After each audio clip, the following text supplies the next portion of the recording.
Uma boa noite a todos. Sejamos muito bem-vindos à reunião desta noite. Que a paz e o amor de nosso Senhor Jesus Cristo possa nos envolver, nos abraçar e que possamos encontrar aqui tudo o que viemos buscar. Então vamos dar continuidade ao capítulo de número 4 de Evangelho segundo o Espiritismo, o capítulo intitulado Ninguém poderá ver o reino de Deus se não nascer de novo. Durante todo o livro nós vamos falar sobre a reencarnação. Logo no capítulo 5, quando a gente vai falar das aflições, dos capítulos mais extensos do livro, não sei porquê, né? Ali nós vamos ver que o entendimento sobre a reencarnação é fundamental para que nós possamos entender as lições ali contidas, como, por exemplo, a justiça das aflições, as causas anteriores e atuais das aflições. Então, essa é uma ideia que vai nos acompanhar durante todo o livro daqui por diante. Logo no começo também nós tínhamos muito material para falar a respeito. Então, nós guardamos a ideia de que a reencarnação é um grande presente que foi deixado para nós pelas lições de Jesus, ao ponto, inclusive, das lições de Jesus tornarem-se compreensíveis, coerentes, quando nós temos essa percepção, quando nós temos a percepção de que as nossas oportunidades são renovadas, que as falhas cometidas são objeto de resgate e que as conquistas que nós conseguimos obter são incorporadas, são levadas pelo nosso espírito. Então, os tópicos que nós falaremos hoje, que marcará o encerramento do capítulo 4, são os limites e a necessidade da encarnação. Então, ambos os tópicos são ali baseados em uma mensagem, uma instrução trazida pelo Espírito de São Luís. Então, nós vimos ao longo das últimas semanas que a encarnação é uma lei de Deus e que impõe ao espírito a necessidade de vivenciar uma experiência na matéria, uma matéria que lhe é mais densa, de modo a fazer com que as suas faculdades fiquem limitadas.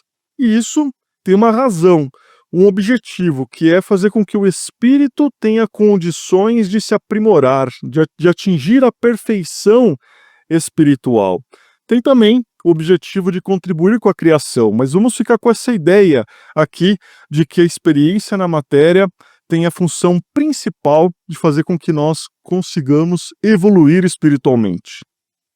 Aí nós vimos também, ao longo dessas semanas, que em apenas uma experiência encarnatória, em apenas uma vida material, é impossível que nós atinjamos essa perfeição espiritual do qual todos nós estamos fadados a atingir.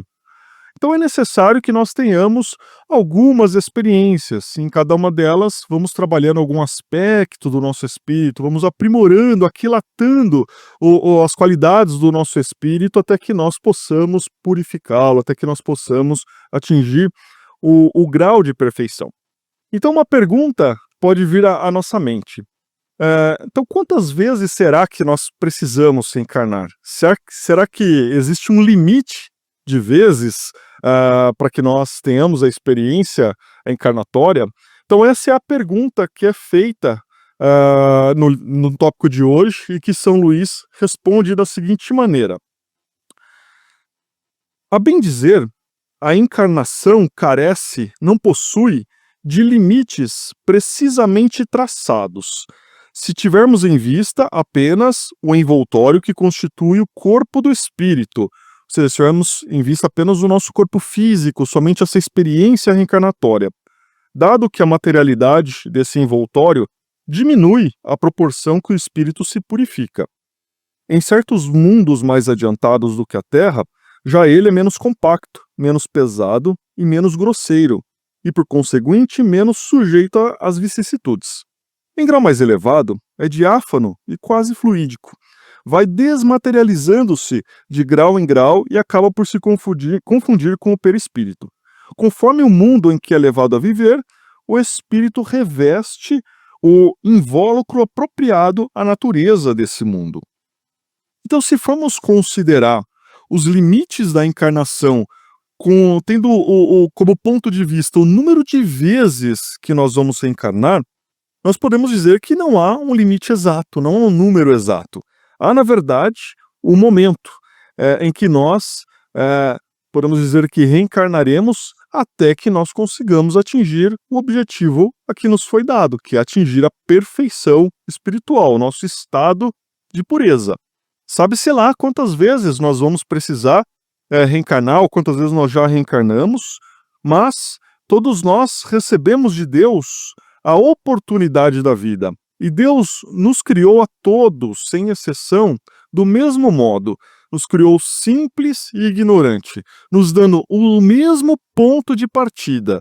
Mas, a partir desse ponto de partida e a partir das oportunidades que fomos recebendo, cabe a nós, ao exercício do nosso livre-arbítrio, ao exercício da nossa força de vontade, da nossa disciplina, antecipar ou não o número de vezes em que precisamos da experiência no corpo físico, da experiência reencarnatória.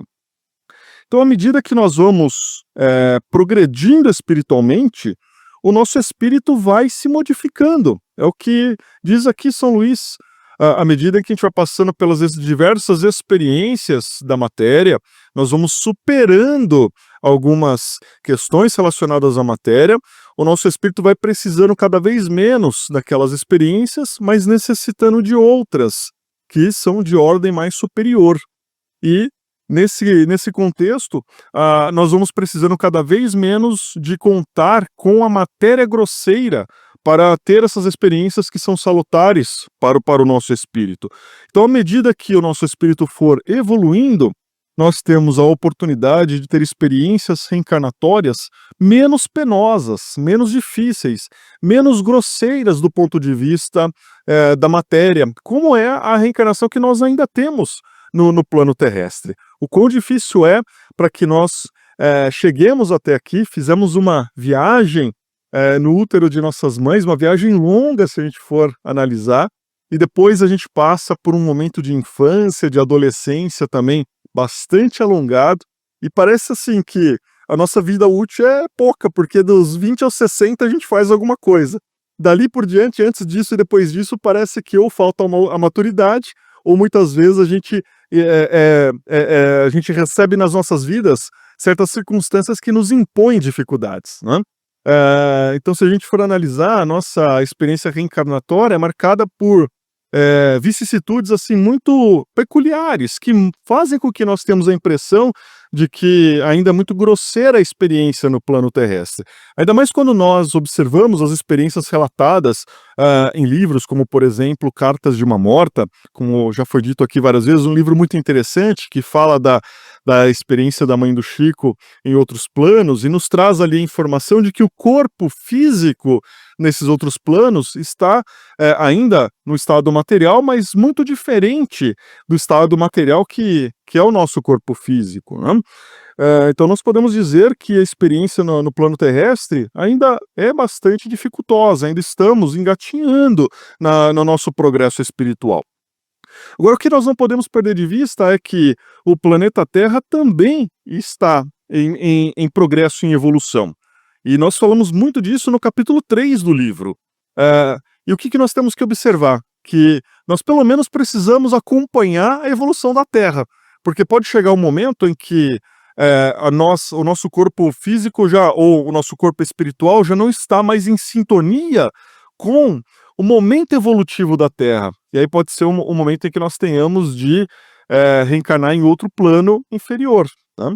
Então, São Luís vem nos dizer justamente que, por meio do nosso esforço, por meio das nossas atitudes, da nossa disciplina, nós podemos limitar ou diminuir o número de vezes em que precisamos reencarnar, mas vem nos alertar também que a nossa reencarnação ela está vinculada a um planeta que está de acordo com o momento evolutivo que nós vivemos também.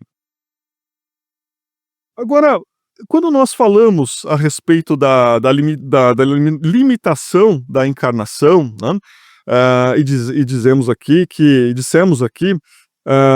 é muito importante termos a atenção de que nós eventualmente podemos, com a nossa atitude, diminuir o número de reencarnações, fica parecendo que a experiência reencarnatória, a experiência no plano material, é uma experiência negativa, destinada àqueles que estão condenados, digamos assim, né? Mas não é isso que a lição quer dizer, né? De forma alguma, quando nós pensamos na encarnação, estamos pensando na aplicação de uma pena, né? Ao contrário, estamos querendo dizer que essa é uma experiência única, redentora, que traz o selo do amor de Deus para as nossas vidas, renovando as nossas oportunidades, as nossas chances. E nesse ponto, São Luís vem falar sobre a necessidade, então, da reencarnação, nos dizendo que a passagem dos espíritos pela vida corporal é necessária para que eles possam cumprir, por meio de uma ação material, os desígnios cuja execução Deus lhes confia. É-lhes necessária, a bem deles, é necessária a bem de todos nós, visto que a atividade que todos nós estamos obrigados a exercer auxilia o desenvolvimento da inteligência. Sendo soberanamente justo, Deus tem de distribuir tudo igualmente para os seus filhos. Mas a encarnação para todos os espíritos é apenas um estado transitório. É uma tarefa que Deus lhes impôs quando iniciam a vida, como primeira experiência do uso que farão do livre-arbítrio. Os que desempenham com zelo essa tarefa transpõem rapidamente e menos penosamente os primeiros degraus da iniciação e mais cedo aproveitam o fruto do seu trabalho. Agora, aqueles outros, ao contrário, que usam mal a liberdade de Deus, que Deus lhes concede, retardam a sua marcha e tal seja a obstinação que demonstrem, podem prolongar indefinidamente a necessidade da reencarnação, caso em que ela se torna um castigo, né? Mas a gente pode fazer uma comparação aqui. Kardec, no seu comentário à instrução de São Luís, ele traz justamente essa comparação com a vida estudantil. Todos nós passamos por essa fase, então no momento em que éramos estudante, ou ainda somos, tínhamos a exata percepção de que se nós nos esforçássemos mais, as provas eram mais fáceis, né? Soavam mais fáceis, ao passo que se nós negligenciássemos o estudo, deixássemos para ver a matéria ali um pouco antes da prova, tudo ficava mais difícil, né? E ali até dava para, às vezes, colar alguma coisa, né? Descolar uma saída ali, mas no que diz respeito à reencarnação, a gente não tem esse caminho. O que é levado em conta, de fato, é o nosso esforço. Então, longe de ser um castigo, nós temos que considerar a reencarnação como uma oportunidade de estagiarmos no plano da matéria, por meio de nosso corpo físico, para que aprimoremos as nossas faculdades espirituais, por se tratar de uma concessão divina, para que aprimoremos a nossa inteligência, para que possamos nos depurarmos no campo moral, para que nós possamos afinizar os nossos sentimentos à esfera superior e, principalmente, para que possamos, enfim, aprender o significado do que é amar.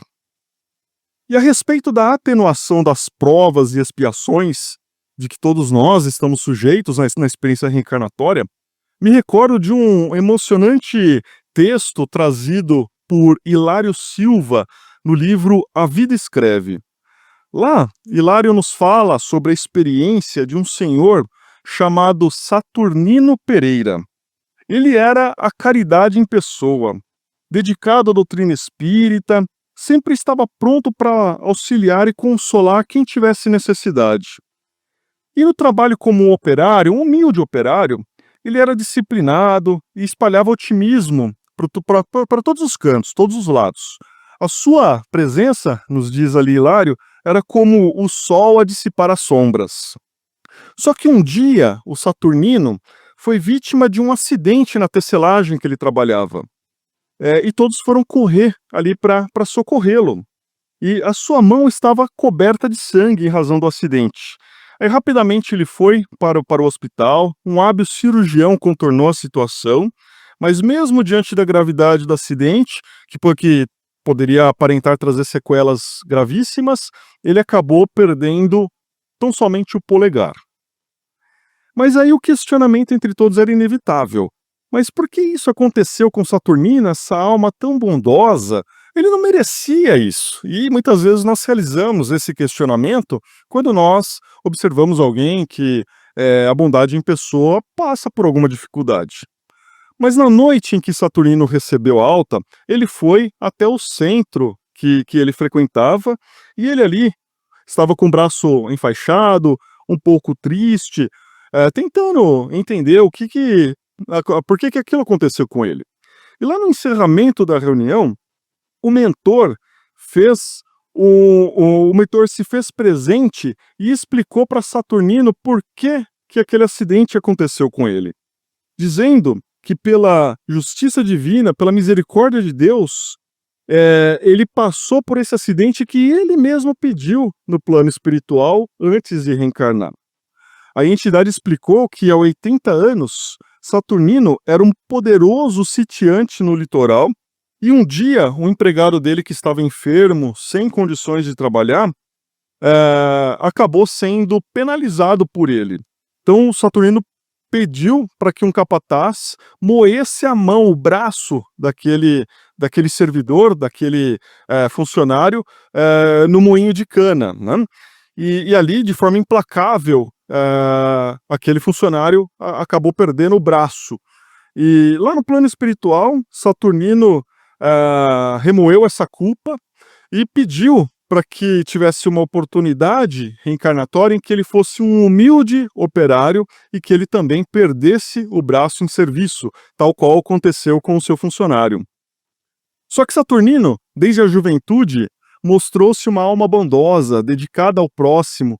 Ele procurou modificar a sua forma de enxergar o mundo, e diante disso, a programação espiritual que estava planejada para ele foi revista, e ao invés de perder o braço, ele perdeu somente o polegar, graças ao esforço dele, à dedicação dele nessa vida.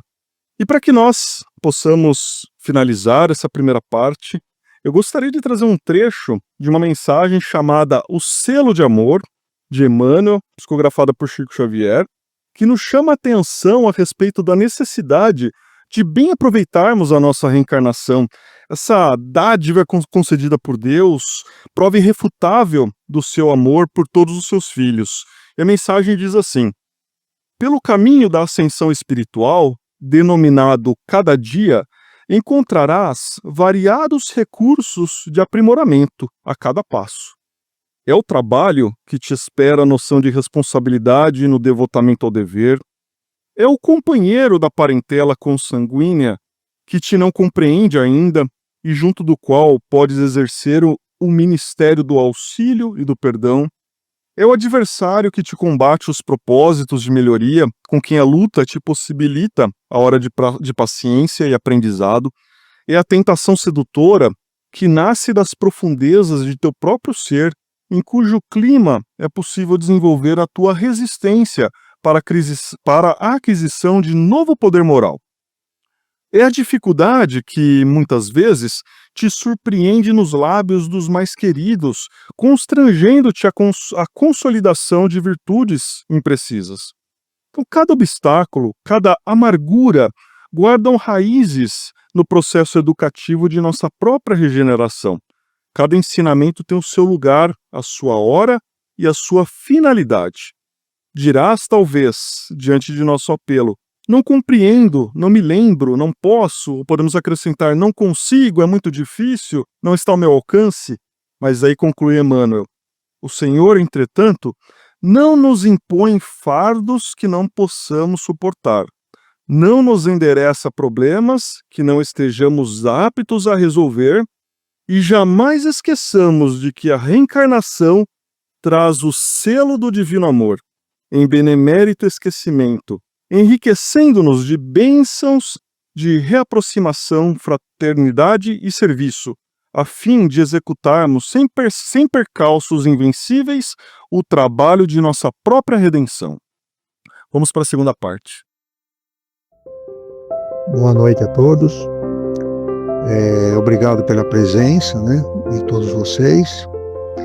E eu queria comentar um pouquinho sobre o assunto que o Márcio nos trouxe hoje. Veja como é a bondade de Deus, quão grande é Deus e sua criação, né? Ele nos criou simples e ignorante. E através do nosso próprio esforço, né, nós vamos desenvolvendo nossa inteligência, vamos desenvolvendo nossa moral, e desenvolvendo a inteligência, desenvolvendo a moral, desenvolvendo o espírito também, né? E que a evolução espiritual, ela se dá desses dois lados, em inteligência e em moral.